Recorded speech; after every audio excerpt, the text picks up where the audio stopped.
Morning guys. So nandito tayo ngayon sa Barangay Maguindanao, Lungsod po, Municipality of Isindig.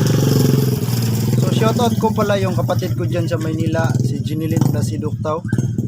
Tsaka yung pinsan ko dyan sa Pagadian, si Simi Placido Estila. At yung pinsan ko dyan sa Tondo, Maynila, Aljon Octao Ubungin. At yung mga pamilya ko po sa Labangan sa Buanga del Sur, yung tatay ko, si Nuling Octao, Orteliano Octao.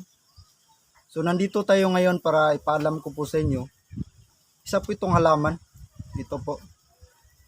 Itong ganito na to na halaman, gamot po ito sa kagat ng ahas. Tsaka yung masakit yung leg mo, merong tumutubo na bukol. Pwede siyang gamitin. Ipais lang po nyo pagkatapos inumin. So guys, para kay Hari Octao po, hindi na to kailangan lutuin. Tingnan nyo guys, itong ganitong gamot, kinakain lang to ni Hari Octao.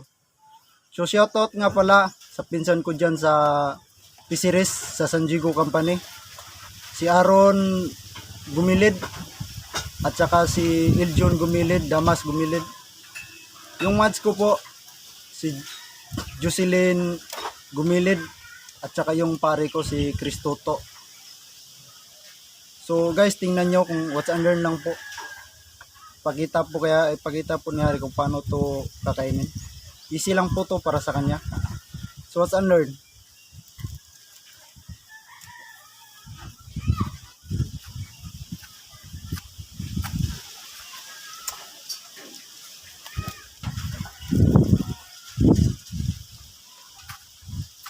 Medyo matigas, no?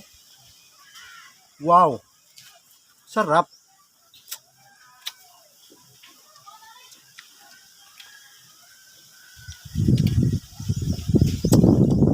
Napakasarap talaga guys. So tumutok lang kayo sa video ni Hari Octao at pindutin niyo yung notification bell.